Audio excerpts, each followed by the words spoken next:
요한계시록의 말씀을 계속해서 봅니다. 오늘은 요한계시록 17장, 18장에 적그리스도의 시대에 나타나는 세계 시스템에 대해서 우리가 보고자 합니다. 넘겨주십시오.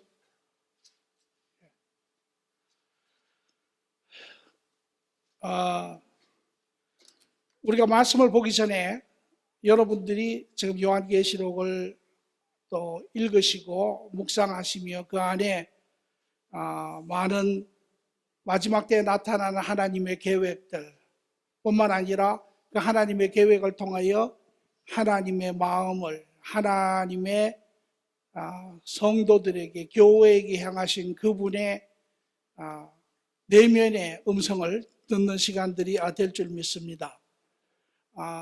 요한계시록 참 보면 볼수록 묵상하면 묵상할수록 깨달으면 깨달을수록 참으로 오묘하다.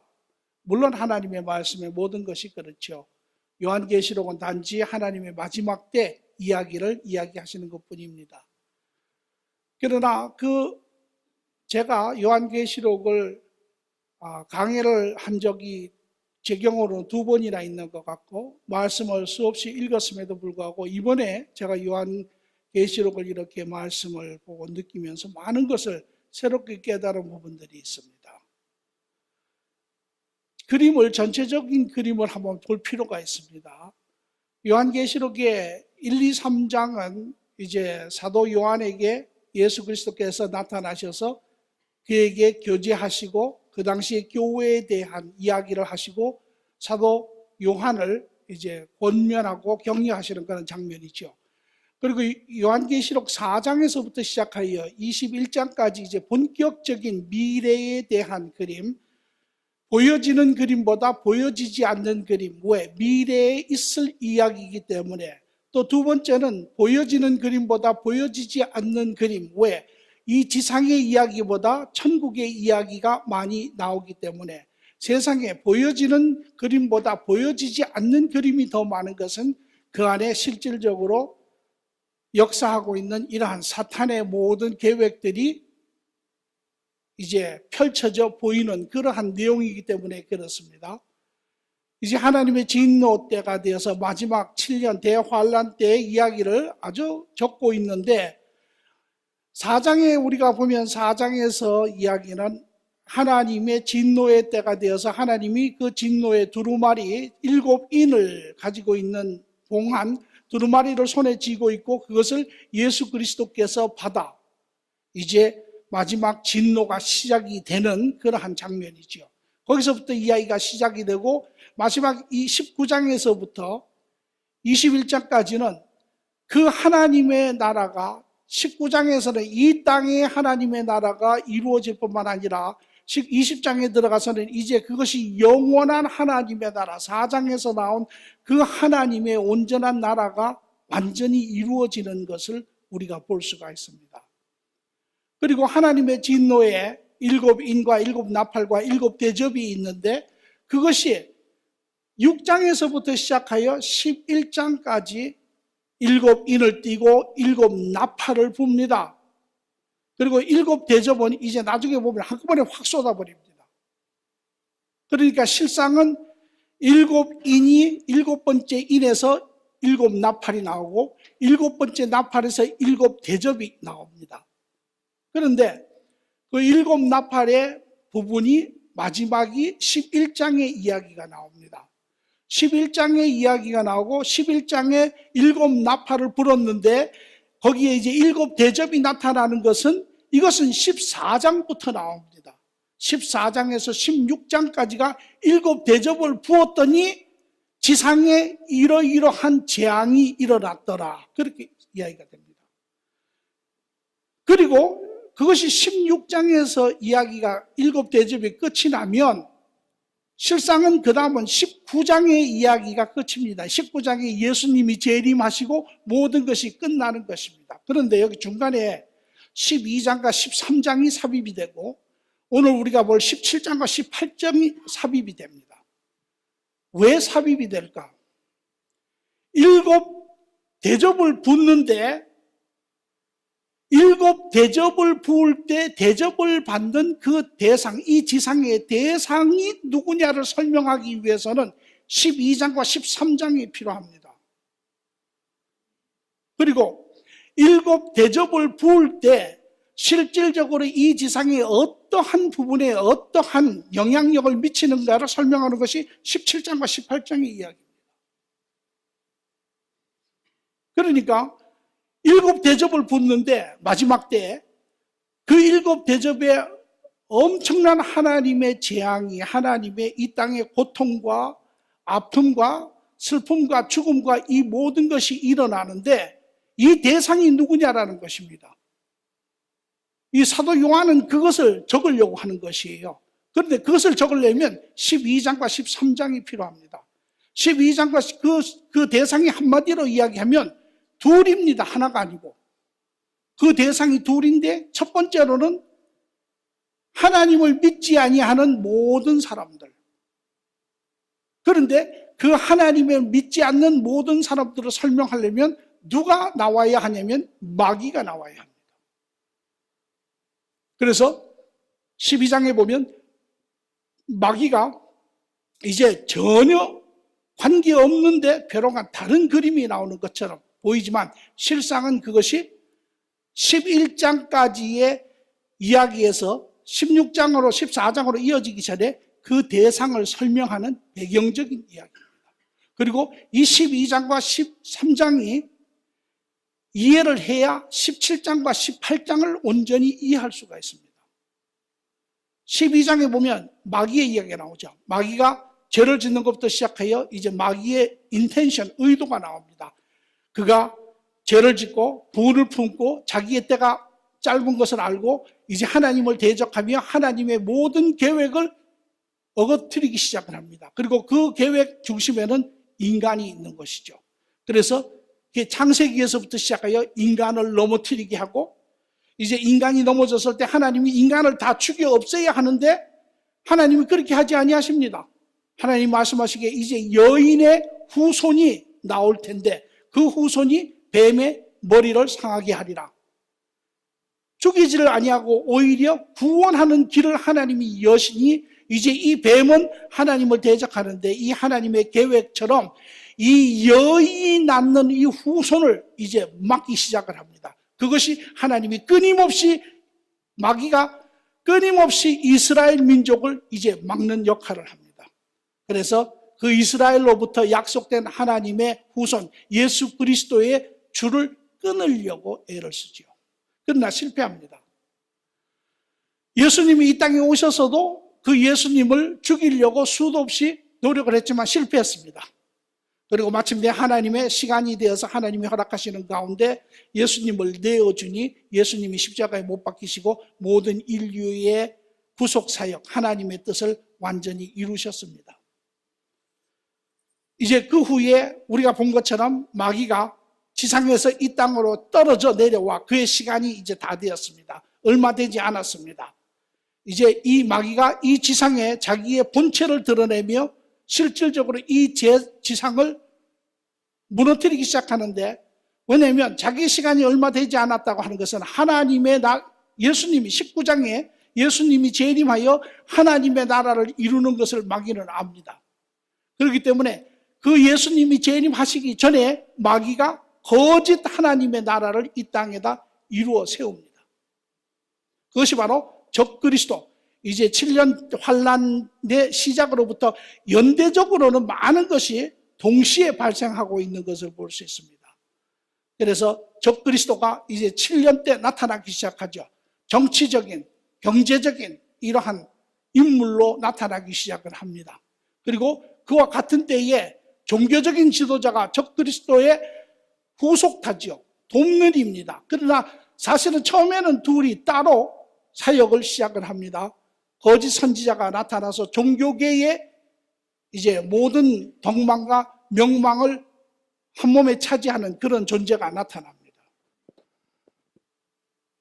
오늘 우리가 보는 17장에서 18장, 이것이 12장과 13장에 우리가 본 이야기라면 이제 이러한 사람들, 이러한 적그리스도로 말미암아 거짓 선지자로 말미암아 모든 사람들이 미혹이 되고 이 사람들이 하나님을 떠납니다. 이들이 바로 11장에 나오는 7 대접을 붙는데 진노의 대상자들이죠. 이제 이들을 우리가 오늘 보는 17장과 18장에 들어가면 실질적으로 하나님이 7 대접을 부었을 때 이 지상의 적그리스도의 이미 나라가 이루어져 있는데 거짓 하나님의 나라가 오기 전에 가짜 카피를 해서 만들어 온 나라가 이 땅에서 7년 동안 이루어지는데 그때 실질적으로 어떤 부분에 하나님의 진노가 임하시고 어떠한 것이 구체적으로 어떠한 것이 멸망이 되는가를 적어놓은 것이 바로 17장과 18장의 이야기입니다.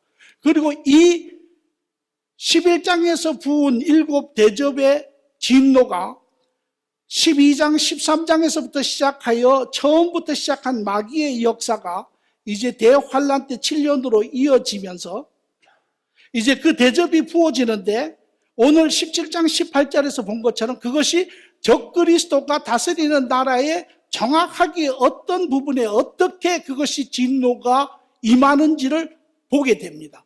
그리고 그것이 실질적으로 하나님의 진노에 의해서 망가집니다. 그리고 19장의 임하니 예수 그리스도가 재림하시는 것입니다. 오늘 여러분이 말씀을 전체적인 부분을 이해를 하시고 말씀을 보면 말씀을 이해하기가 아주 쉽습니다. 마지막 때 적그리스도가 다스리는 제도의 모습은 2가지로 나타납니다. 첫째는 요한계시록 17장의 이야기와 요한계시록 18장의 이야기인데 요한계시록 17장 1절에서 6절의 말씀을 우리가 같이 한번 다시 상기하는 차원에서 읽어보도록 하겠습니다. 7 대접을 가진 7 천사 중 하나가 와서 내게 말하여 이르되 이리로 오라. 많은 무리에 앉은 큰 음녀가 받을 심판을 내게 보이리라. 땅의 임금들도 그와 더불어 음행하였고 땅에 사는 자들도 그 음행의 포도주에 취했다 하고 곧 성령으로 나를 데리고 광야로 가니라. 내가 보니 여자가 붉은빛 짐승을 탔는데 그 짐승의 몸에 하나님을 모독하는 이름이 가득하고 7 머리와 10 뿔이 있으며 그 여자는 자줏빛과 붉은빛 옷을 입고 금과 보석과 진주로 꾸미고 손에 금잔을 가졌는데 가증한 물건과 그의 음행에 더러운 것들이 가득하더라. 그의 이마에 이름이 기록되었으니 비밀이라 큰 바벨론이라 땅의 음녀들과 가증한 것들의 엄이라 하였더라.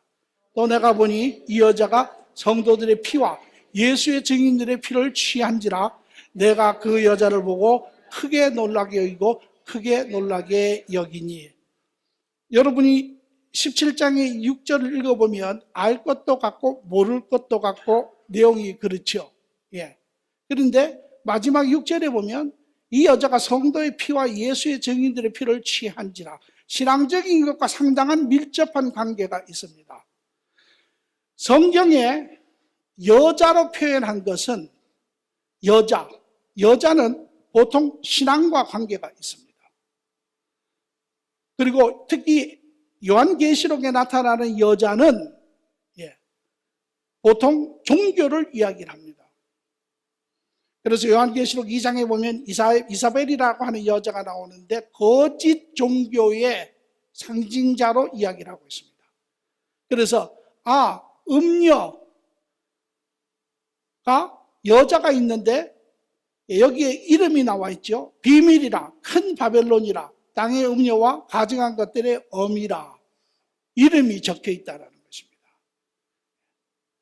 이것이 무엇이냐면 바로 우리가 이미 12장과 13장에 본 것처럼 2가지의 사람이 나타나는 것 중에 거짓 선지자를 먼저 이야기를 하고 있습니다. 이제 더 구체적으로 12장과 13장에 우리가 본 것이 보다 구체적인 의미를 표현하고 있습니다. 제가 오늘 그 의미를 다 들어가진 않겠지만 종교를 이야기를 합니다. 이제 세상이 마지막 7년을 향하며 세상이 종교가 단일화가 된다는 것입니다. 기독교가 아닙니다. 불교도 아닙니다. 천주교도 아닙니다.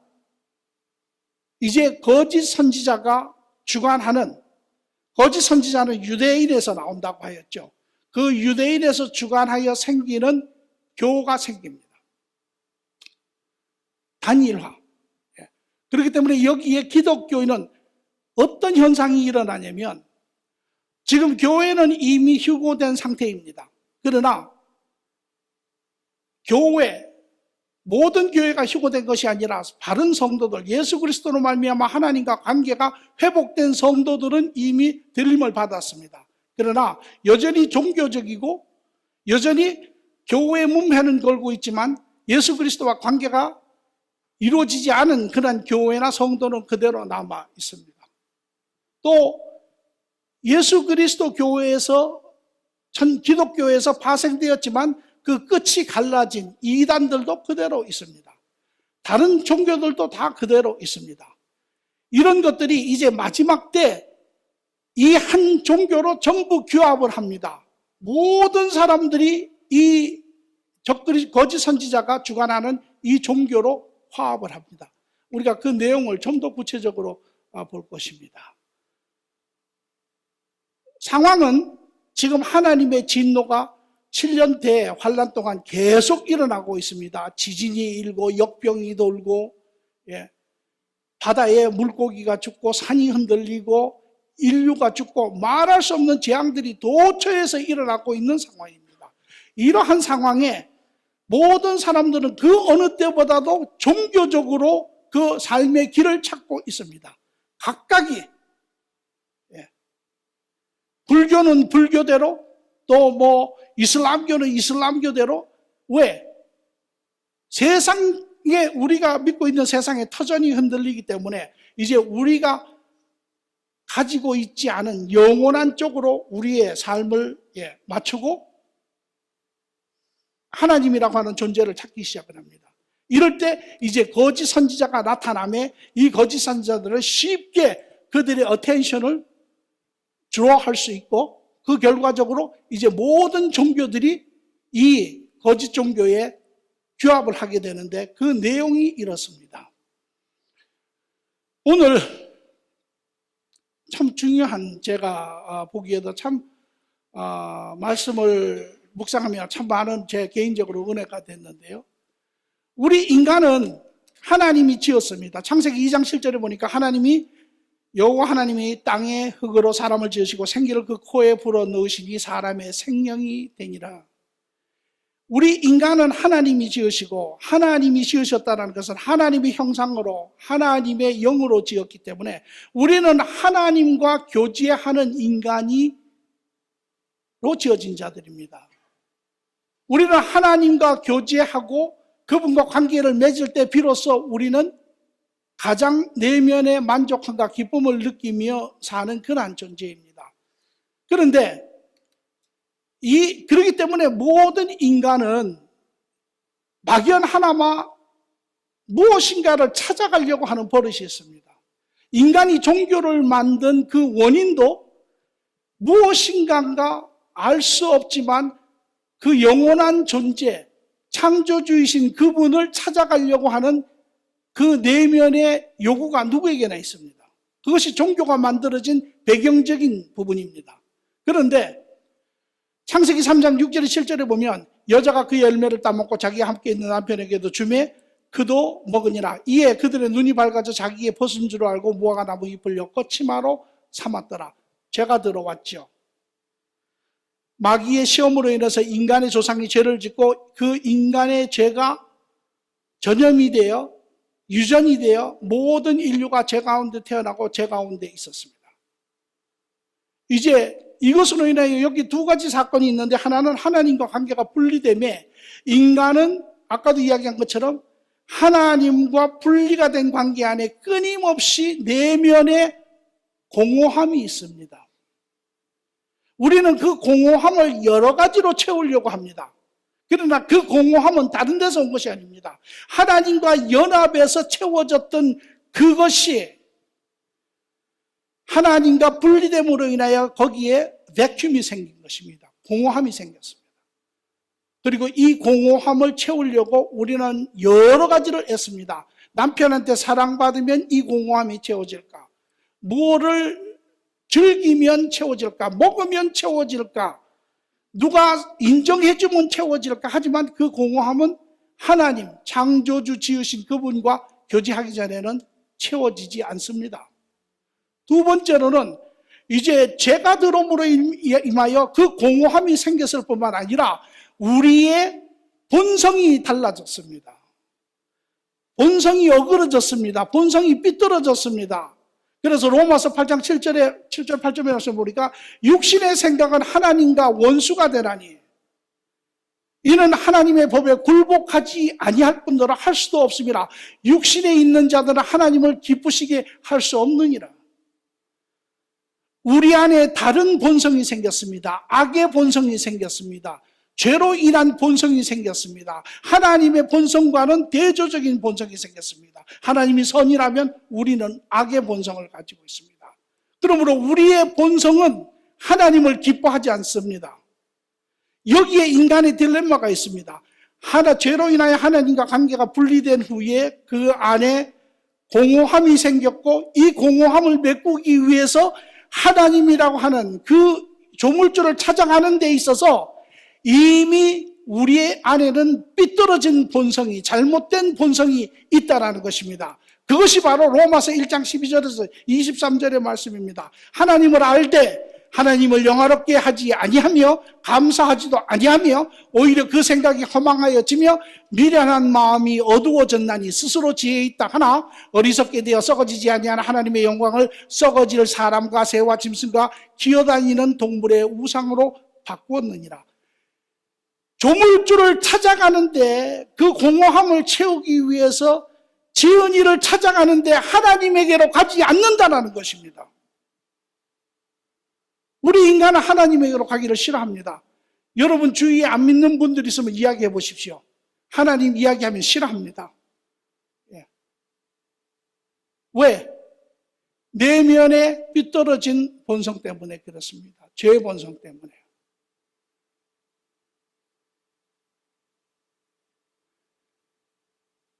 여러분이 잘 아시는 예수님이 이 땅에 오시는 것 이제 크리스마스가 얼마 남지 않았습니다.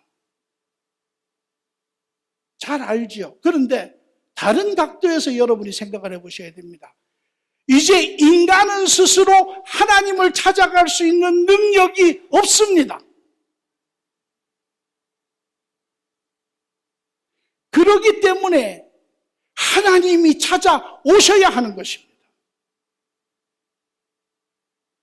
그래서 요한복음 1장 10절에 11절의 말씀을 보니 그가 세상에 계셨으며 세상은 그로 말미암아 지은 바 되었으나 세상이 그를 알지 못하였고 자기 땅에 오매 자기 백성이 영접하지 아니하였느니라. 이것이 하나님이 오셔야 하는 이유입니다.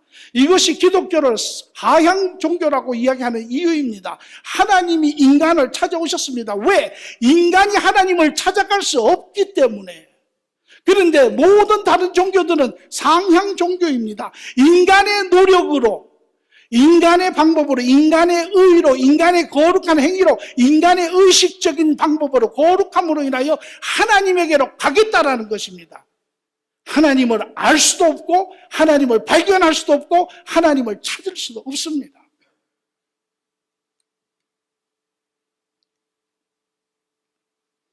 자, 이것이 인간이 죄된 세상에서 살고 있는 인간의 내면의 실질적인 종교적인 모습입니다. 인간은 이 안에서 끊임없이 갈등을 합니다. 그런데 마지막 때 이것을 이용하는 자가 있습니다. 그것이 바로 사탄입니다. 계시록 17장 2절에 보니까 땅의 임금도 그와 더불어 음행하였고 땅에 사는 자도 그 음행의 포도주에 취하였다 하고 이제 이 거짓 적그리스도가 거짓 선지자와 더불어 나타나 거짓 선지자가 이적과 기적을 보이며 모든 것을 드러낼 때 무엇인가 자기의 시작처, 자기를 지으신 이를 찾아가고자 하는 인간의 욕구 뿐만 아니라 그 안에 끊임없는 진노와 재앙으로 인하여 삶의 위험과 삶의 피폐함과 공고함에 있는 이 인간이 하나님을 찾아가려고 하는데 그것을 중간에서 딱 가로채는 자가 있는데 그것이 바로 사단이고 거짓 선지자입니다. 그럼에 모든 사람들이 간다라는 것입니다. 모든 종교가 간다라는 것입니다. 기독교인들은 어떻게 됩니까? 아까 우리가 6절에 본 것처럼 그들이 기독교인과 성도의 피를 취하더라. 기독교인들은 안 가지요. 왜? 하나님을 아니까. 그러니까 그들은 대적자가 되는 것입니다. 마지막 때 다 죽여 순교하는 것이죠. 여기에 그 마지막 종교의 이름을 가르쳐 비밀의 큰 바벨론이라. 바벨론, 원래는 그 국가의 이름이기도 하고 도시의 이름입니다. 그런데 여기는 도시를 이야기하는 것 같지는 않습니다. 왜냐하면 비밀의 큰 바벨론이라, 비밀에 쌓여있는, 정확히 알 수가 없습니다. 그러나 분명한 것은 비밀에 지금 감춰 있는데 적그리스도가 다스리는 그러한 영역을 이야기를 합니다. 여기에 음녀의 어미라, 음녀의 어미, 모든 음란한 것이, 간음하는 것이 그로부터 왔다라는 것입니다. 여기에 음녀는 우리가 일반적으로 harlot이라고 이야기를 합니다. prostitution을 이야기하지요. 그런데 그러한 남자 여자의 그러한 것을 이야기하는 것이 아니고 신앙의 간음을 이야기를 합니다. 그래서 이스라엘 백성들이 끊임없이 간음을 한 것이 무엇이냐면, 사람은 지금도, 이스라엘 백성도 그래서 하나님 앞에 간음을 하는 것입니다. 왜냐하면 아까 우리가 본 것처럼 내면의 타락성을 가지고 하나님을 만나고, 시내산에서 하나님을 만나고, 광야에서 40년 동안 그들이 눈으로 보고 경험을 하고 가나안 땅에 들어오고, 그래서 그 후손들에게 이마에 문설주에 그것을 붙이고 외우고 암기하고 하였지만 그들이 끊임없이 이방 우상을, 하나님을 버리고 이방 우상을 쫓아갑니다. 왜? 인간은, 타락한 내면은 하나님으로 대하게 가는 것을 원치 않습니다. 그것이 음녀입니다. 그것의 의미라는 것이에요. 모든, 마지막 때 모든 종교가 다 그에게로 간다라는 것입니다. 그렇다면 우리는 여기서 한 가지를 볼 필요가 있습니다. 두 가지 차원에서 우리는 오늘날 많은 소위 말하는 다원주의, 교회 운동, 에큐메니컬 무브먼트라고 이야기해서 전부 하나 되자. 불교도 좋고 힌두교도 좋고 기독교도 좋고 천주교도 좋고 누구든지 같이 우리가 하나 되어서 이야기하고 하나 되어서 서로 신앙생활을 잘하면 그걸로 되지 않느냐 하지만 그렇지 않습니다. 첫째, 마지막 때 휴거가 일어날 때 들려받는 사람은 성도가 들림을 받습니다. 둘째, 그 들림받지 않는 모든 자들이 마지막 때 어디에 소속이 되냐면 바로 이 거짓 선지자가 이야기하는 단일화된 종교에 속합니다. 그러므로 우리가 세 번째, 내면적으로 보았지만 인간의 타락한 영혼 가운데 인간이 찾아가는 그 종교는, 그것은 절대 옳은 종교가 아닙니다.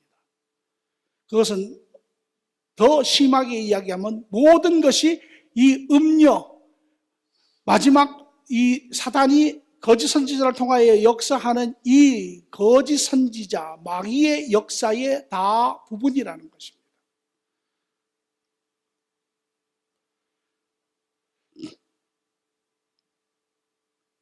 여기에 보니까 계시록 17장 16절에 이제 이렇게 이야기합니다. 내가 본 바 이 열불과 짐승은, 열불과 짐승이 누굽니까? 거짓 선지자, 적그리스도죠. 음녀를 미워하여 망하게 하고 벌거벗게 하고 그의 살을 먹고 불로 아주 사르리라. 17장의 이야기가 끝이 나고 18장에 들어가면 종교적인 이야기는 더 이상 나오지 않습니다.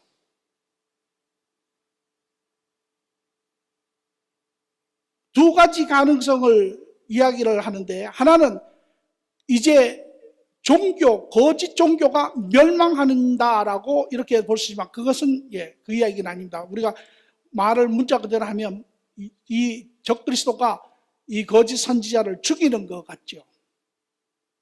그러나 그 소리가 아니고 이제 이 17장의 7년대 환란에 거짓 종교가 먼저 단일화가 되어 갑니다. 한편으로는 거짓 적그리스도가 이제 세계 나라를 통합을 합니다. 그리고 중간쯤 되는 시점에 그것이 17장과 18절에 중간쯤 되는 부분입니다.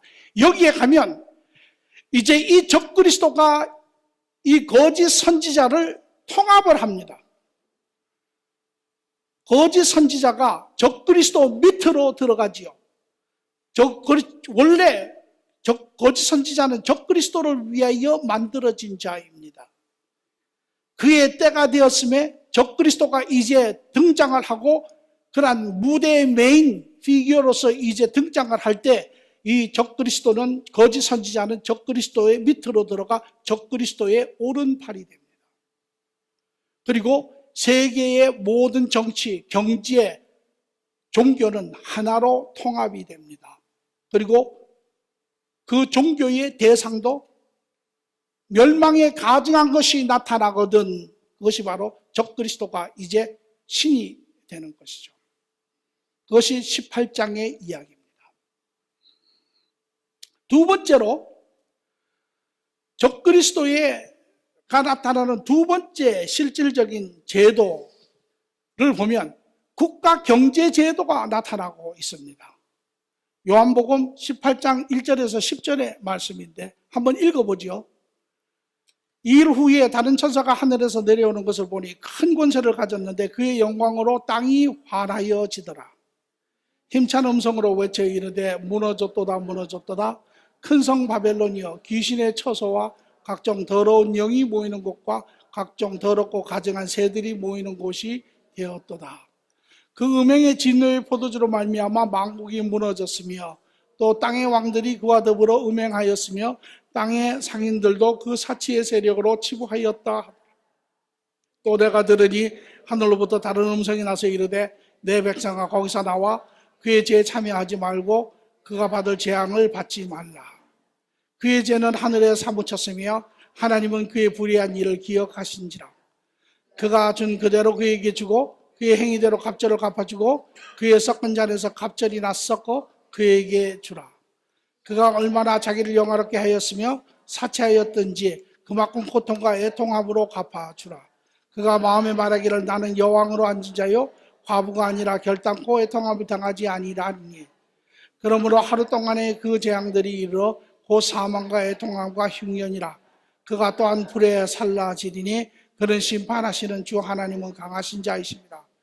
그와 함께 음행하고 사치하던 땅의 왕들이 그가 불타는 연기를 보고 위하여 울고 가슴을 치며 그의 고통을 무서워하여 멀리 서서 이르되 화있도다 화있도다 큰 성 견고한 성 바벨론이여 한 시간에 내 심판이 이르렀다 하리로다. 아멘. 두 번째 나타나는 이제 마지막 3년 후반에 나타나는 첫 3년 반에는 거짓 선지자와 적그리스도가 같이 나타나 각각의 분야에서 두각을 나타내기 시작합니다. 그리고 거짓 선지자는 유대인 가운데서 나오는 자인데 이런 종교계를 통합하는 그러한 자로 추대가 됩니다. 적그리스도는 정치, 경제 쪽에 인물로 나오는 이방인에서 나타나는 사람인데 이제 이가 아주 지혜롭고 아주 총명하게 세상 경제와 더불어 세상의 이 정치를 통합시키는 그러한 자로 첫 3년 반에 둘이 같이 두각을 나타내다가 중간 지점에 가서 이제 거짓 선지자가 적그리스도의 밑으로 들어가 이제 적그리스도를 추대하기 시작을 합니다. 이를 신으로서 세우기 시작하죠. 그러므로 단일 체제가 됩니다. 모든 영역의 단일 체제가 됩니다.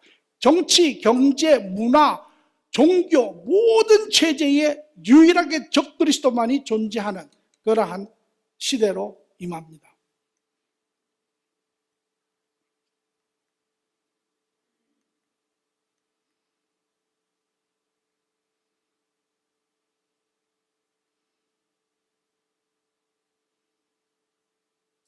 여기에 3년 반에 나타나는 그 이름을 가르쳐 큰 성 바빌론이라고 이야기를 합니다.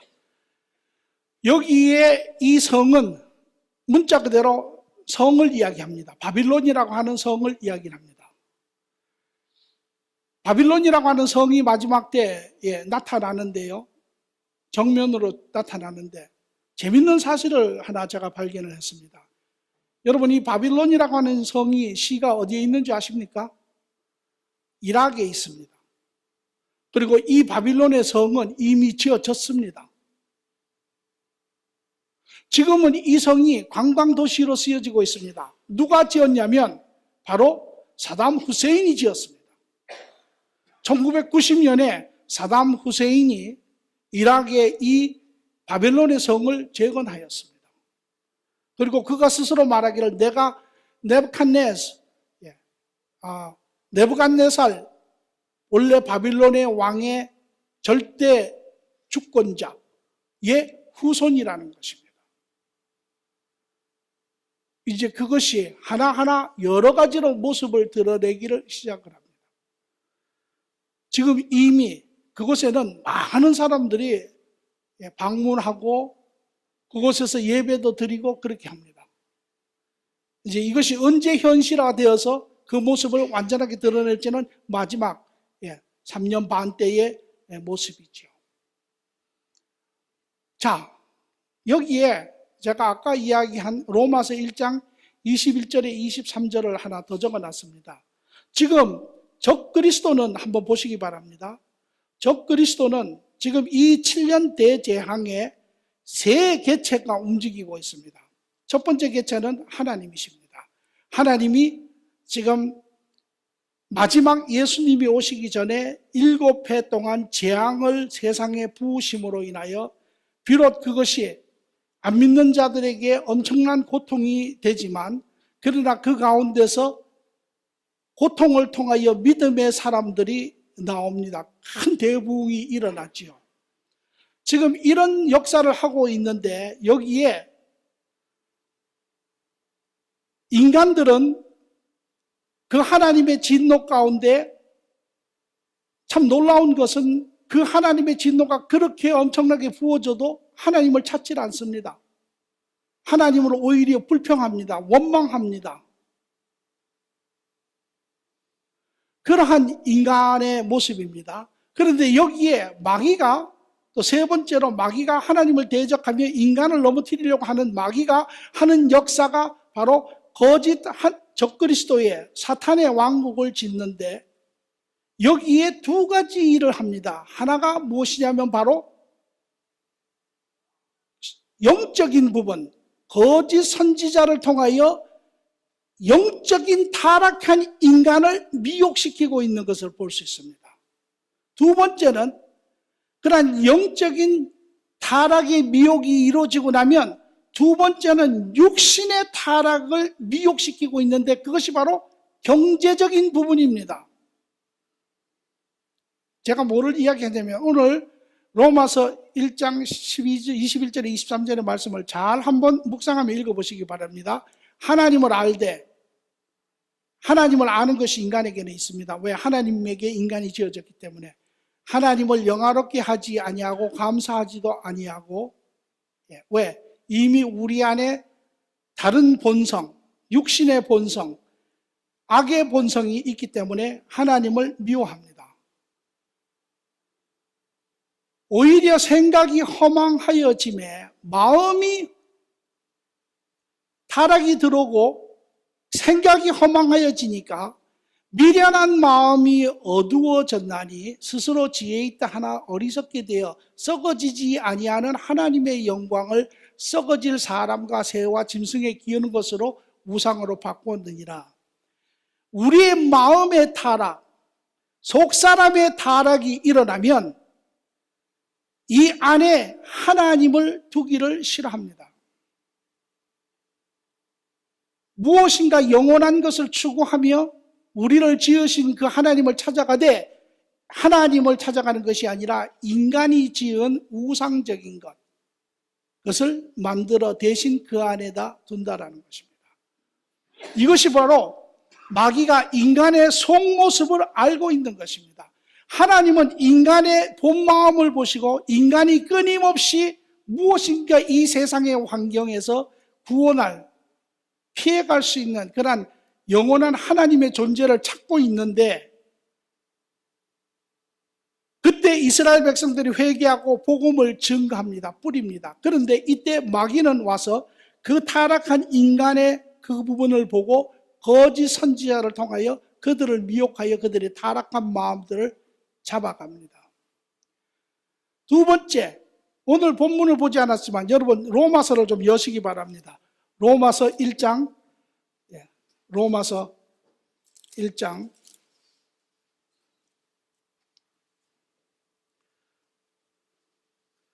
24절을 보겠습니다. 로마서 1장 24절의 말씀을 제가 읽겠습니다.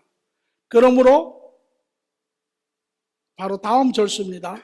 그러므로 하나님께서 그들의 마음의 정욕대로 더러움에 내버려 두사 그들의 몸을 서로 욕되게 하게 하셨으니, 마음의 타락이 오면 육신의 타락이 옵니다. 마음이 타락이 되면 그것이 육신의 타락으로 나타납니다. 그래서 여기서 육신의 타락의 아주 대표적이고 본질적인 것이 동성연애입니다. 그러나 더 육신의 타락의 가장 본질적인 것은, 이것은 한 특성적인 것이지만 넓은 의미에서 육신의 타락은 물질입니다.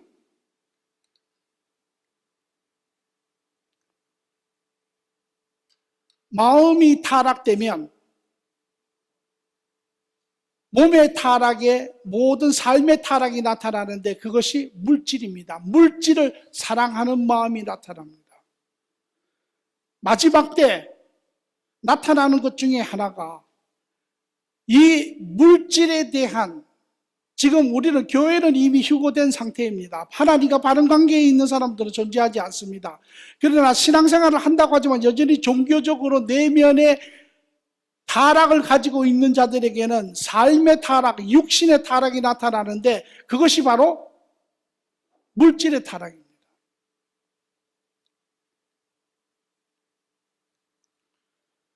디모데전서 6장 9절에 11절의 말씀을 보면, 부활이 하는 자는 시험과 올무와 여러 가지 어리석은 해로운 욕심에 떨어지나니 곧 사람으로 파멸과 멸망에 빠지게 하는 것이라. 돈을 사랑함이 일만 악의 뿌리가 되나니 이것을 탐하는 자들은 미혹을 받아 믿음에서 떠나 많은 근심으로써 자기를 찔렀도다. 오직 너 하나님의 사람아, 이것을 피하고 의와 견건과 믿음과 사랑과 인내와 온유를 따르며 믿음의 선한 싸움을 싸우라. 이것이 마귀가 아는 것입니다. 내면의 타락이 오는, 마음의 타락이 오면 육신의 타락이 옵니다. 삶의 타락이 오는데 그 삶의 타락의 가장 본질적이고 근본적인 것이 물질에 대한 욕심입니다. 끊임없이 물질에 대한 욕심이 옵니다. 그래서 마지막 때에는 믿는다고 하지만 믿는 사람들이 그 물질에 대한 욕심이 말도 없이 생기는 것입니다.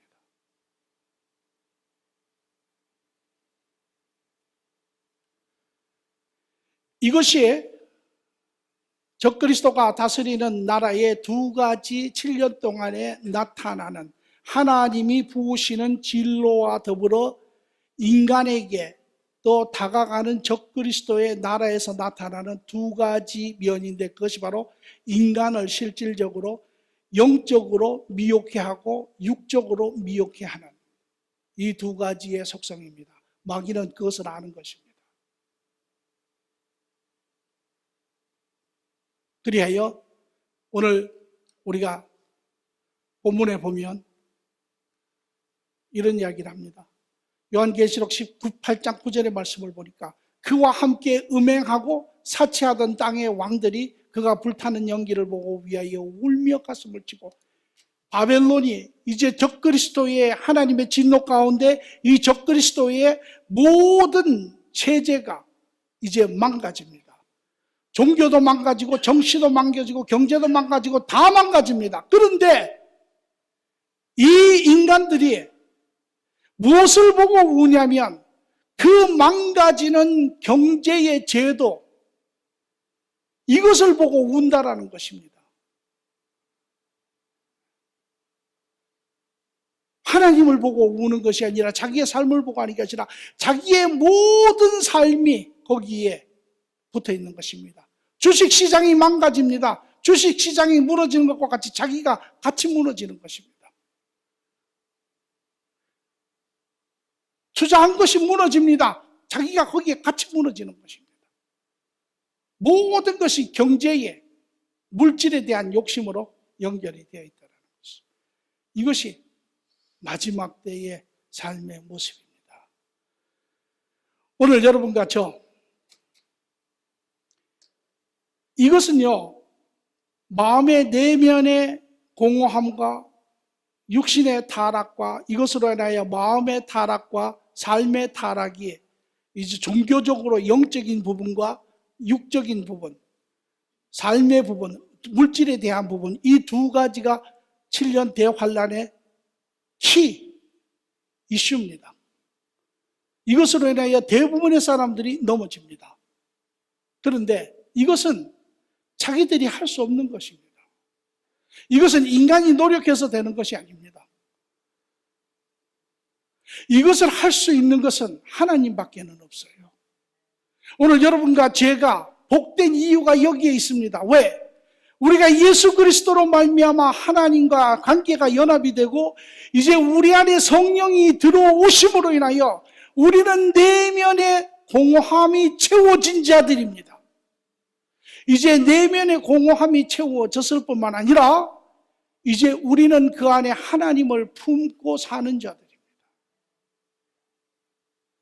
그 하나님이 우리 안에 들어와 계시면 이제 우리의 내면이 채워질 뿐만 아니라 우리의 육의 부분도 이제 고쳐지는 것입니다. 그러므로 우리는 시간이 지나가면 지나갈수록 물질에 대한 욕심에서 점점 멀어져 가는 사람들. 이것이 사람의 노력으로 되는 것이 아닙니다.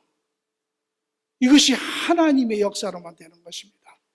이것을 하나님이 할 수 있도록 우리에게 주신 것이 복음이죠. 오늘 여러분과 제가 어떻게 해서 하나님의 사람이 되었습니까? 우리가 어떻게 해서 이 대환란을 들어가지 아니하고 휴고될 수 있습니까? 우리가 어찌하여 이러한 영의 미혹함과 육의 미혹함을 이길 수 있습니까? 바로 하나님 때문에 그렇죠. 얼마나 감사한 일입니까?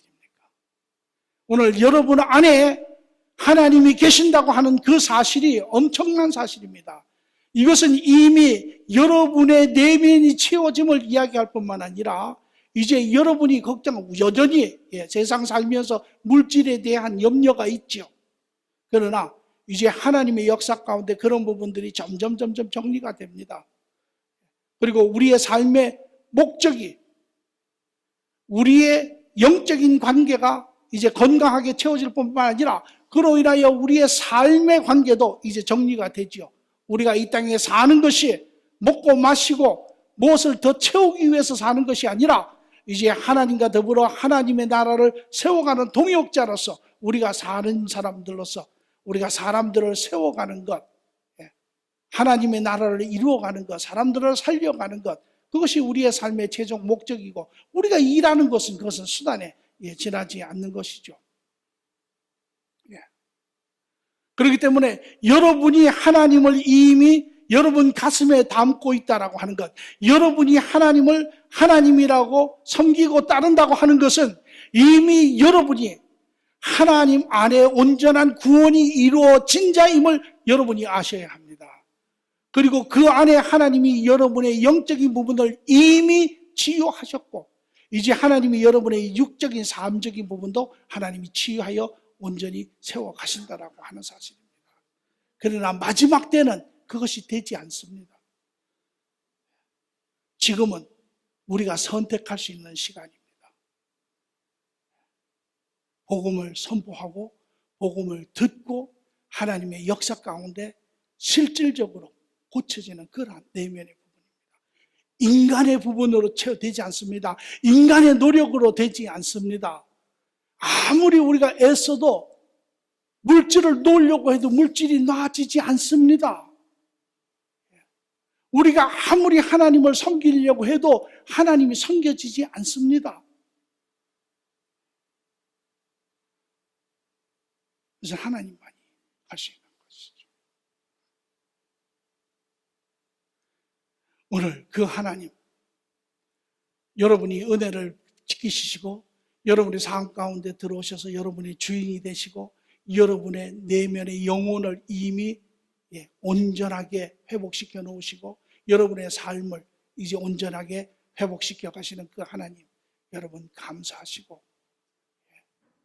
이제 그분을 의지하시고 그분과 교제하시고 그 안에 기뻐하시고 그분으로 인하여 받은 이 은혜를 우리가 다 같이 나누는 그런 사람들이 되기를 간절히 축원합니다.